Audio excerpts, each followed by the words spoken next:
Hello there, ladies and gentlemen. For today's video, we're going to be talking about MAH SiSteMuk RaYCYsM here with a special guest, my own little fluffy friend. Turn and face the camera. Over here, girl. Oh, and she's something precious. So, gaining traction recently, there's been this particular video about systemic racism in wake of some certain questionable actions by the police to one George Floyd. I mentioned this in my last video about the Antichrist, but I think as I begin to comment about this sort of all of these protests, riots, the nature of the atrocity done to this George Floyd fellow, I want to talk about I think some of the concerns a lot of people have with what the police motivations were. I think a lot of people are going to attribute this to systemic racism. I think people are doing that.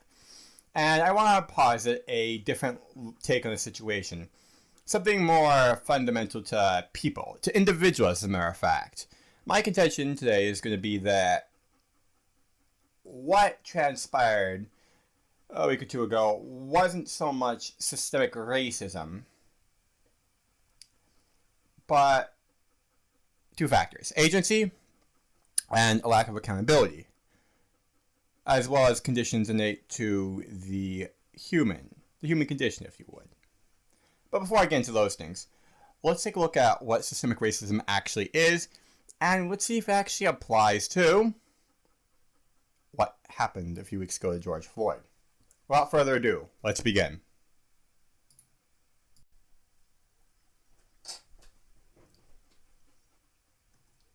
Okay, we're going to begin by assuming that all black people are poor and they can't work their way up, and that automatically white people have privilege. That's a pretty racist way to go about it to begin with, ladies and gentlemen.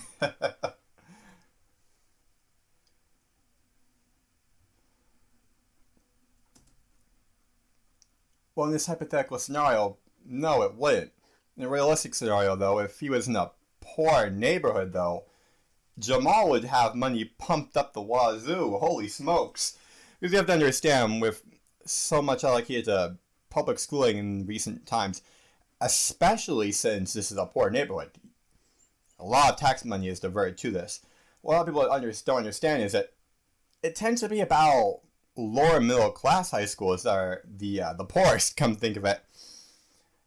If there's an impoverished area and students do pretty horrible, the government now reserves the entire right to assume full control over that school district. I myself went to a slightly suckish school district, not even because of the staffing personnel there. The school didn't know how to manage its money, and it was funded pretty much solely off of property taxes. Yet we couldn't afford a great many things. This impacted our school trips and a lot of events. In this case, Jamal just might have an advantage.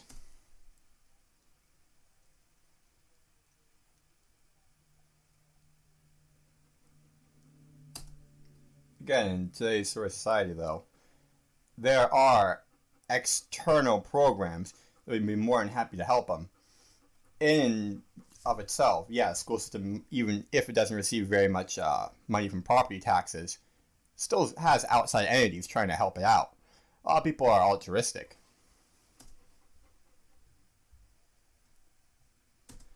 Okay, well, it sounds like Kevin doesn't even go to a public school to begin with in that case. Which begs the question, how does he get property taxes? Because here's the problem. It doesn't take too much talent to be a public school teacher. If he's getting all these premier services, then and excellent training and education, then I don't think this is a public education or a public institution. There are very few that excel with all these sort of things unless Jamal really lives in a ritzy neighborhood. Or rather, Kevin lives in a really ritzy neighborhood. If this is the case, well, this is an extreme. Even Kevin right here isn't indicative of the average white kid. I'm sorry? Wait. That's not possible then. That's not possible. That means that they'd probably most likely go to the same school. And if that's also the case, how would Kevin be in this position to receive all of these wonderful things? Because guess what? He's not that rich then. Ladies and gentlemen, I want to introduce you to something called home values. If your house is only... Wait, hang on. I just want to hear this again. Yeah, it's a big problem. Because then, that would tank property values. Even then, to afford a home, that's a solid chunk of change, even if it's run down as Jamal's over here. If you're telling me that Kevin here is ultra ritzy, well, he's just not then. This hypothetical scenario doesn't even hold up to scrutiny of what real would apply to it. Kevin doesn't have much money then, if he lives so close to that. That's a bad sort of situation they're giving us. This is already a curveball.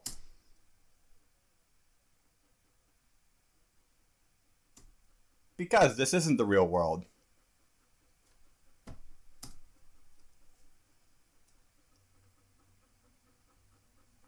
Okay.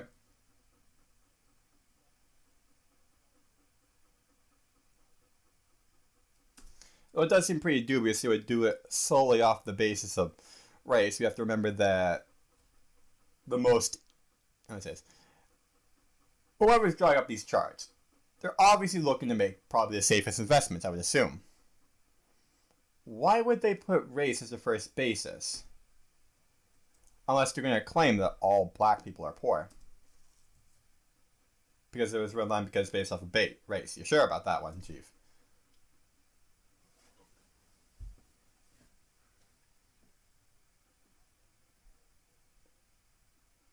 I would say.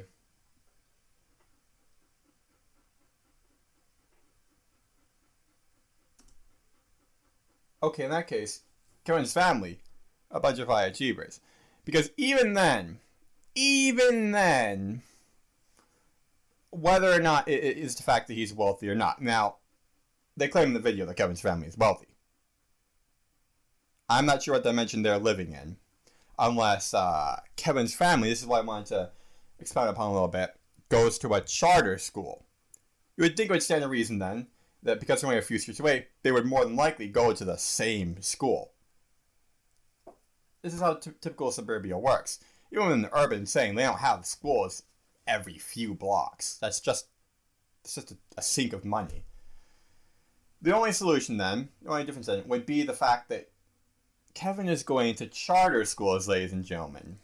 He's going to a private school that his parents can afford. But even then, private school is expensive. And Kevin probably isn't that wealthy if he's living a few blocks away from Jamal. If Jamal lives in a place where property values are... And even then, for Jamal, a lot of people still give money. And the government still gives a ton of money itself to charter schools. My brother, as a matter of fact, goes to a charter school, a technical high school. Ladies and gentlemen, you can go to a technical vocational high school or anywhere else for free if it's run by the county. There are ways to get in for free, as well as scholarships. If one were to go ahead and graduate from even a semi-prestigious, or at least somewhat of a notable charter school, then it only increases the rate, or the odds rather, of you getting into one of these slightly better colleges. And before we go on about more college degrees and more prestigious institutions, ladies and gentlemen, there are very few prestigious institutions in the world, or rather the United States. As a matter of fact, right, we have 7, 8 Ivy League schools. Of more than... I can't think of the number off the top of my head, but that number is at least a couple of hundred universities. For most jobs, it doesn't give you that... It's going to give you an edge if you have a college degree that's pretty prestigious, from a pretty prestigious institution. But most of the time, they'll take you if you just have a degree anyways. That's just how the real world works. Now, hold on a second, Chief. We're talking about passing on money. 50% of all wealth generated 2 generations ago, gone. Yeah, that's how generational inheritance works, ladies and gentlemen. 50% of all money, 2 generations down the line, vanishes. Don't tell me, unless Kevin's grandparents work at a hedge fund and still work at a hedge fund, or do something so extremely lucrative. You can't tell me. And by the way, they don't, because Kevin lives only a few blocks away from Jamal, remember?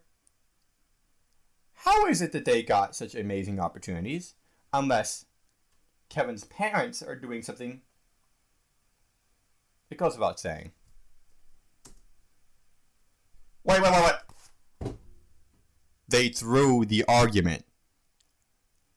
I win. There's such thing as African American families that make bank. Isn't vertical mobility a great thing? Which means that somewhere along the line, this black family got some money makers. Now, whether that be they were entrepreneurs or whether or not they got into a college, that means that, yeah, it's possible to get a degree. Or again, use the wonderful world of capitalism to generate income. A sizable chunk of that. Which means that, and I mean, this is probably the thing right here. If they have money, it's just like when you're going for a mortgage, it's just like trying to go for different colleges, apply to different colleges. You just spam a bunch of different applications to a bunch of different institutions, twiddle your fingers some, and lo and behold, you pick the best offer. Not everyone's going to accept you. Wait, whoa. Let me see if I'm recording. Hold on a second there, Chief. I want to hear that one again.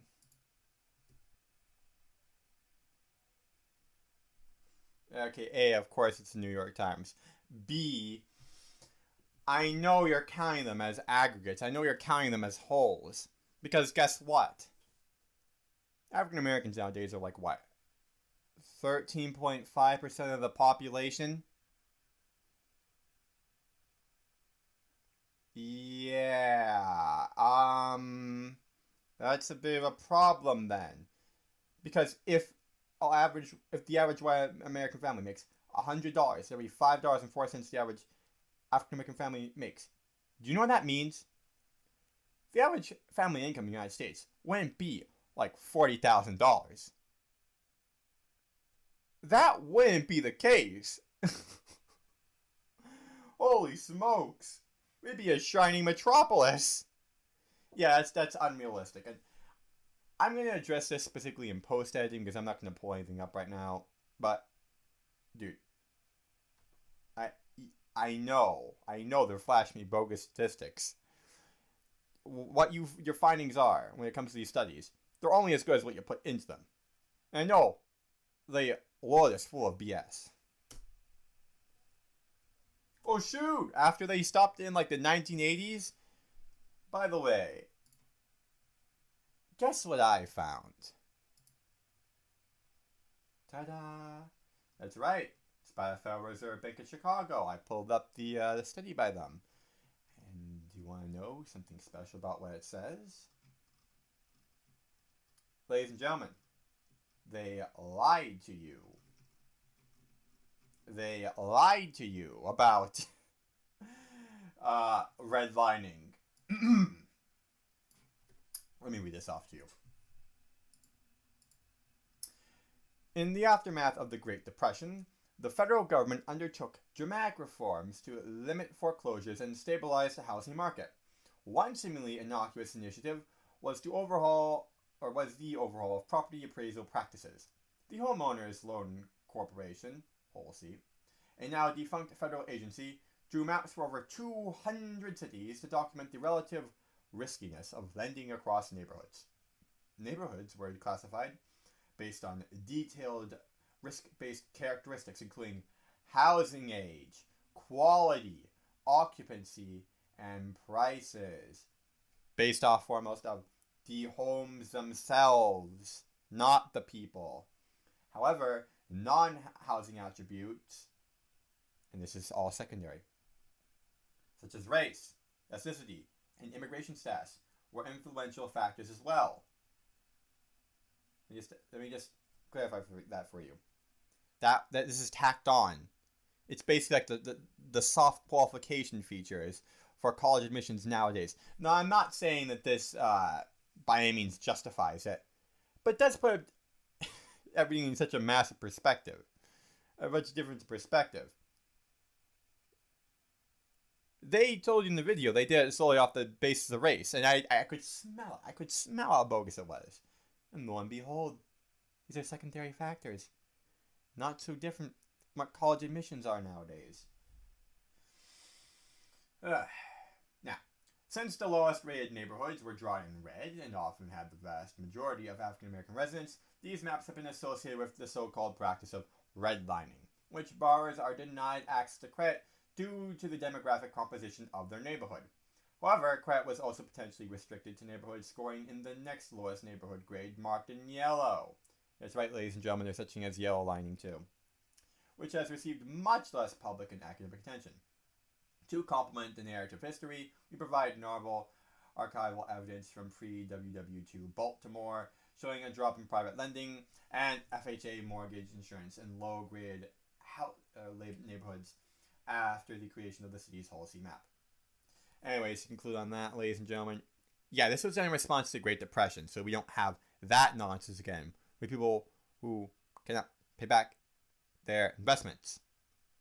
And do you want to know what happens when we forgot about the lesson from the Great Depression and we take off all those safeguards? We get 2008, the 2008 crash and recession all over again. Yeah, that's right. People were taking out too many home loans that they couldn't pay back. This government's just like, oh yeah, sure, give out these loans to everyone, yeah. Ladies and gentlemen, I'm not saying that redlining is in any case justified, but we need to have some sort of safeguards here. Banks should be picky with who they give loans to. Now, race should be an extremely minute factor. It shouldn't really be a factor at all. But to go ahead and outlaw any sort of this stuff, it kind of gets costly. Let's just say it gets costly for the rest of the United States. And as we enter a recession, the world too. So yeah. Let's not cause the Great Depression and the 2008 recession again, ladies and gentlemen. That's funny. By the way, since we're off the topic of systemic racism, or at least closing it off right now, here is what the working definition, they never really give you the working definition of systematic racism is, but in it, it requires institutional racism to be a thing, which they base off, okay, banks, yeah, they do redlining and stuff like that to minimize the amount of risk they have because they're racist. Schools, they're ultra picky and they have segregated admissions. Okay, so even without trying to debunk it, all right, they're claiming that there has to be institutional racism first. They're not explicit about it, but if this is the case, and they're saying that these two are working in these two institutions, colleges and banks, are working in tandem to oppress minorities, then that would be systemic. Why? Because we have institutions working in tandem as a system. And that's the most important thing. The loci, the vectors through which minorities are oppressed in systemic racism is through institutions. Therefore, if it is not the formal policy of an institution to oppress a certain group, it cannot be institutional racism. It therefore cannot be systemic racism. Even if it is merely one institution that is acting to oppress a group. It cannot be systemic. There must be different nodes working in tandem to create a system.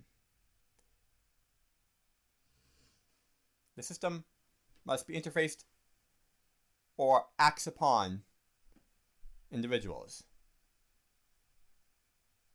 How then can it be that with the police alone, with individual officers acting in the way that they did, that George Floyd was the subject of systemic racism?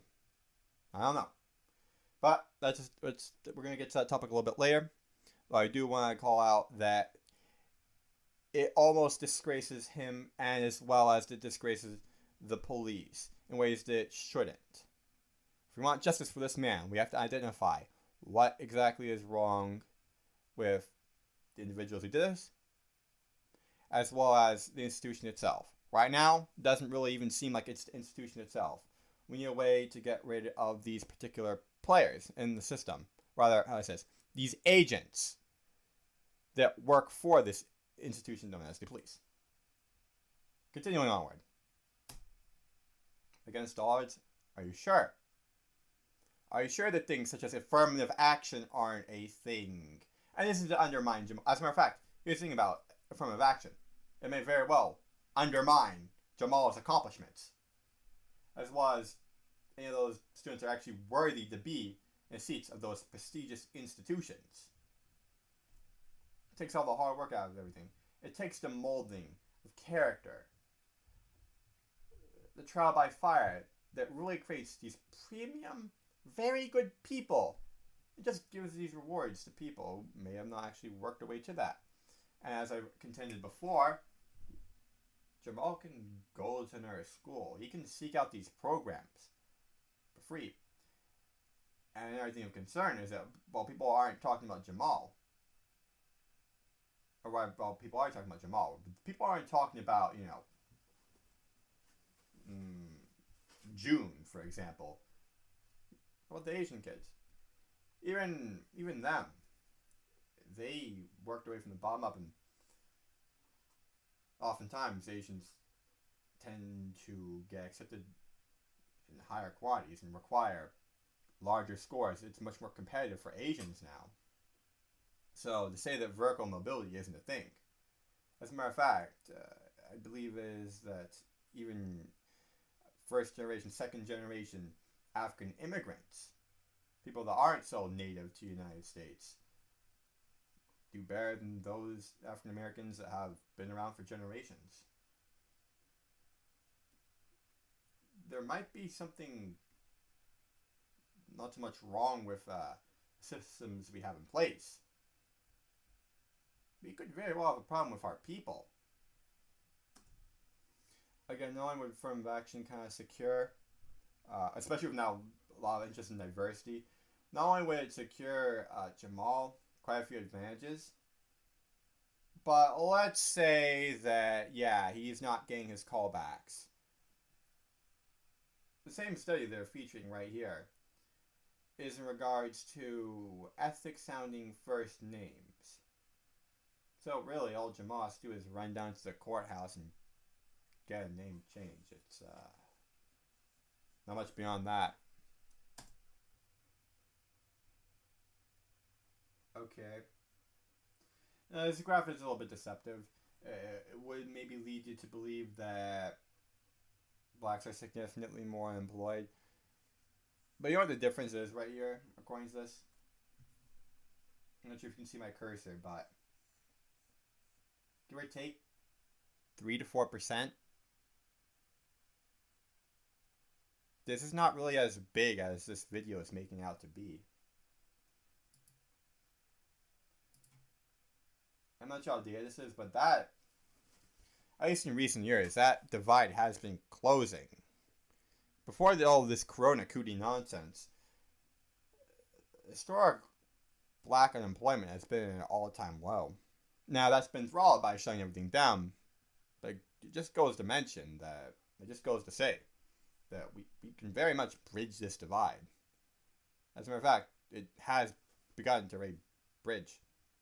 Especially since nowadays, you don't need a college degree. As a matter of fact, because getting a college degree is so commonplace, because we are such an educationally developed society, the opportunities now are going to people who, the future belongs to those who are creative, to those who are entrepreneurs. Are you okay, baby? Okay? Okay. Ladies and gentlemen, the future belongs to basically people who are the most creative types. But seriously, all those Jeff Bezoses and Mark Zuckerbergs, yeah, you don't need a college degree to create a massive corporate empire. That's just not the meta anymore. All the value, all the money isn't so much going to these people with the fancy little degrees. It's going to the people who give opportunities to people with degrees. It's people who leverage our educated society to the fullest extent. That's the people who make the money. It's the people who put people with college degrees to work. It's not the college degree holders that are making the money, ladies and gentlemen. This meta awards creativity and personal initiative now more than ever.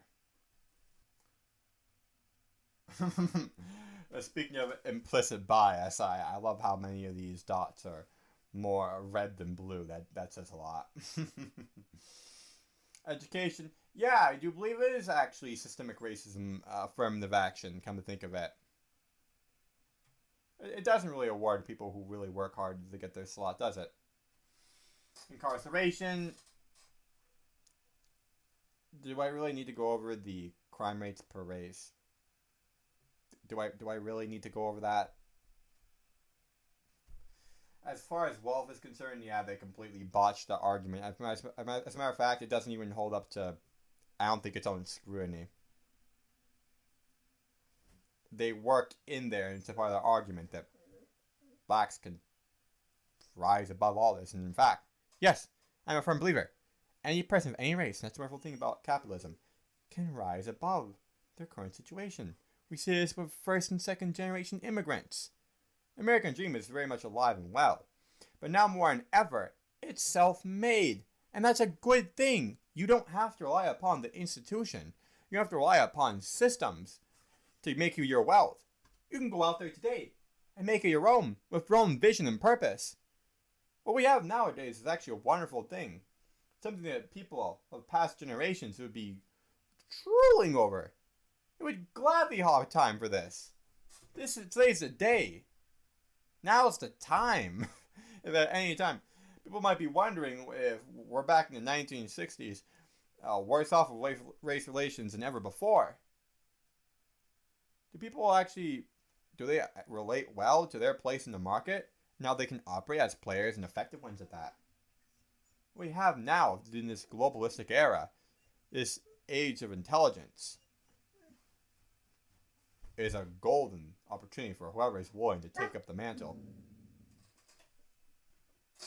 But also what they're saying is that banks, courts, the entire political system, and colleges are all working in tandem as a sort of conspiracy. I don't think any group is lining their pockets because of this.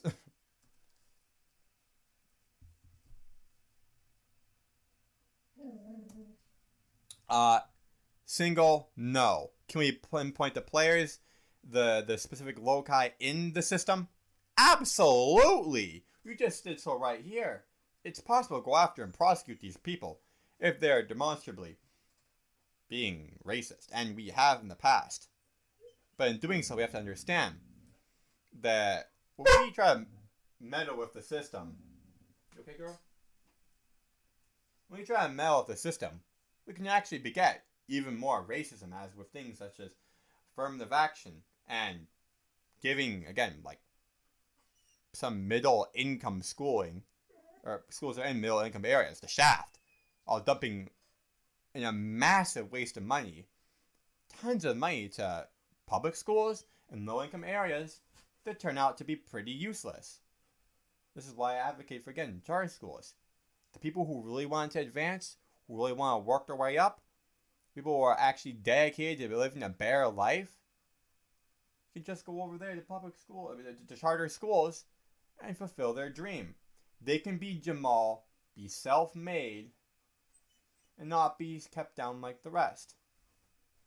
This isn't so much a matter of an entire group of people being oppressed so much as there being a lack of individuals wanting to take responsibility and work their way up.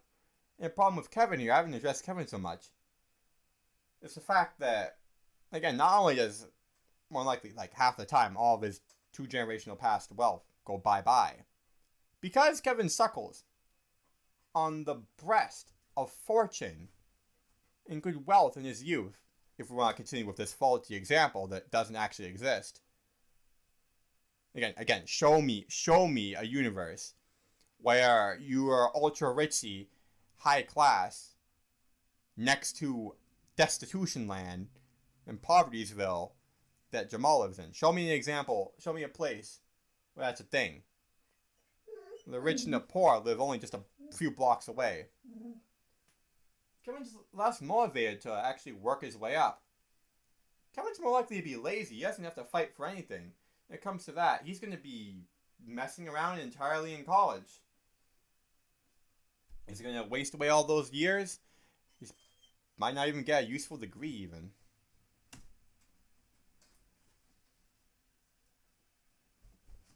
What can I do? I can make videos like these. Oh, I'm all for self-awareness. The question is, do we all really hold all of these things? And to be honest, there are particular individuals that make it really difficult for our people as the same group to become more than what they're seen as. Muslims are terrorists, for example. You guys heard of that September 11th situation? Yeah, there's been a lot of attacks linked to individuals who are Muslim. And and the unfortunate reality is that these people give their brethren a bad name. Notice how they don't have one of their studies or statistics for this time? but in all reality, not only do people of certain ethnic groups, or rather racial groups, tend to congregate together, that's just how people operate. And again, sociology is really helpful in understanding this.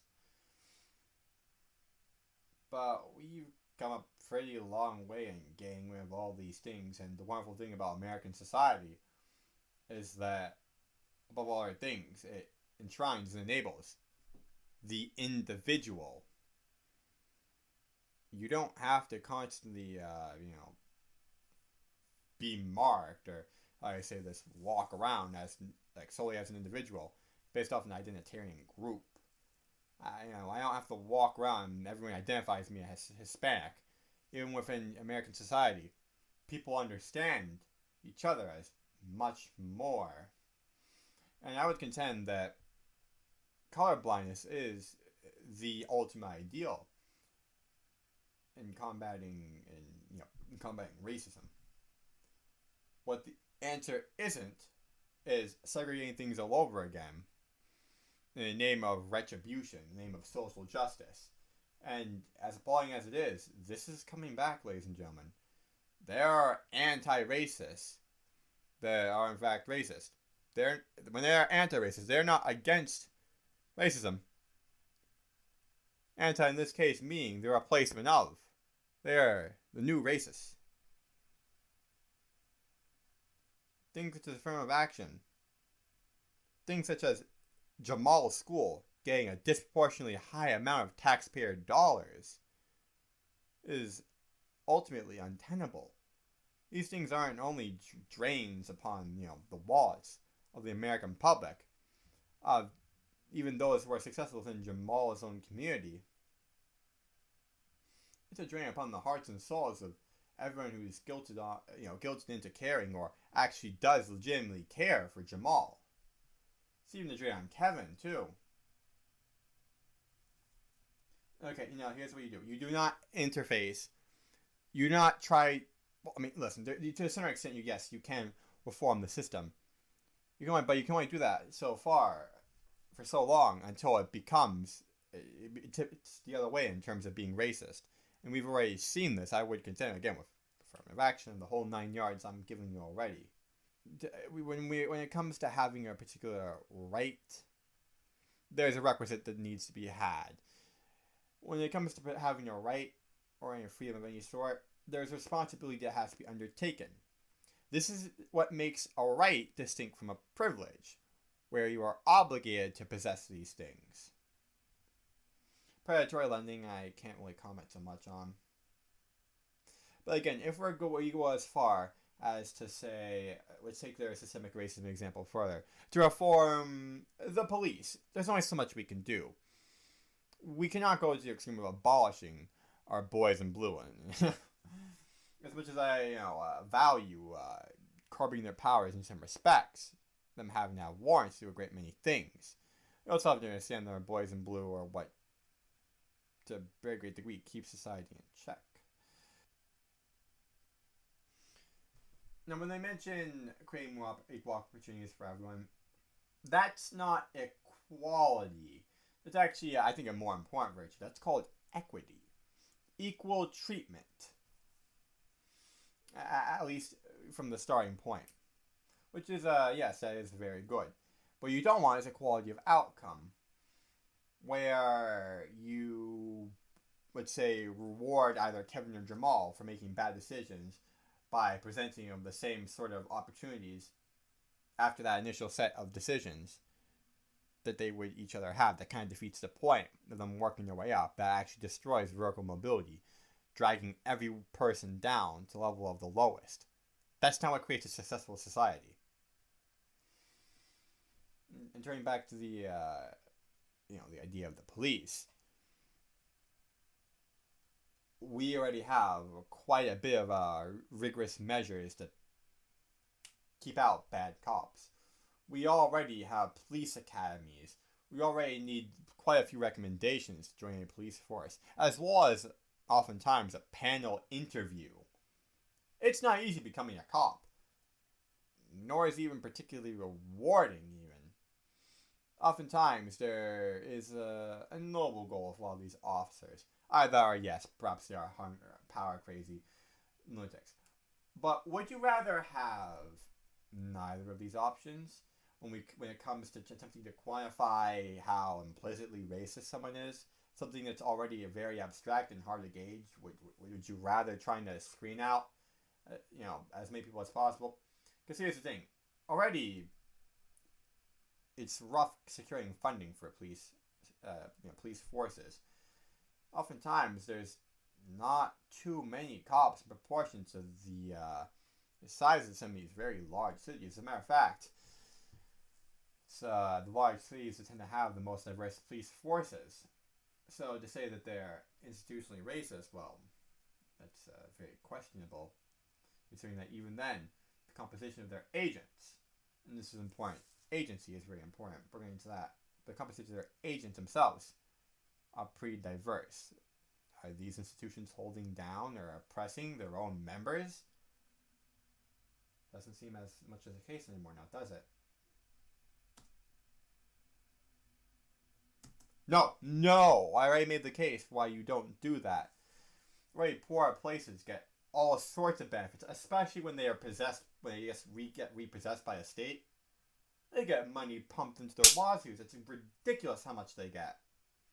If anything, it disfavors places that only collect money off of property taxes. There's almost no such thing as a poor school that is poor solely off, or rather, is poor only because they collect property taxes. If they're poor off of collecting their property taxes, they get plenty of money from big sugar daddy government. No doubts, ladies and gentlemen. No doubts about that.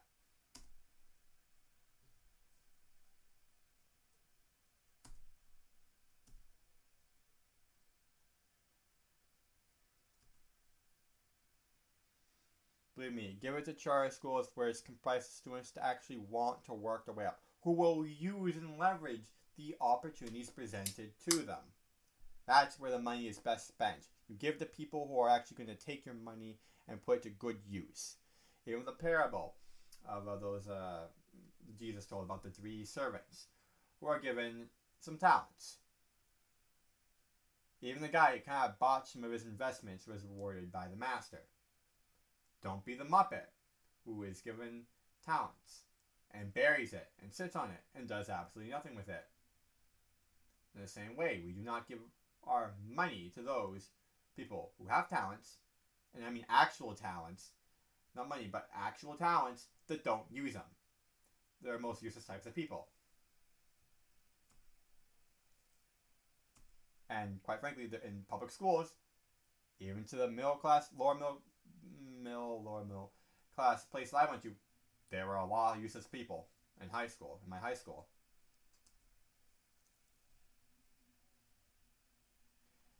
No, we're not. We're our own independent agents. We must interact with the system, though. We do not comprise the system. The system is an aggregate of different institutions working in tandem with one another. That is what a system is.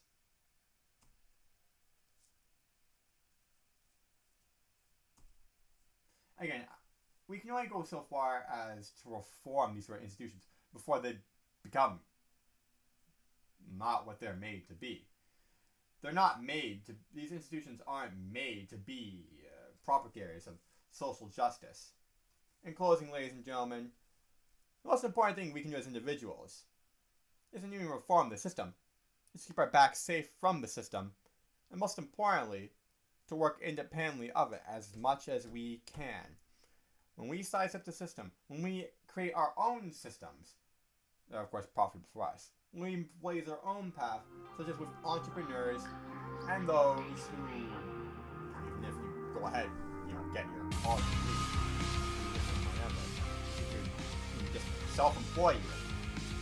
The money is out there, the opportunity is out there, so up to understand.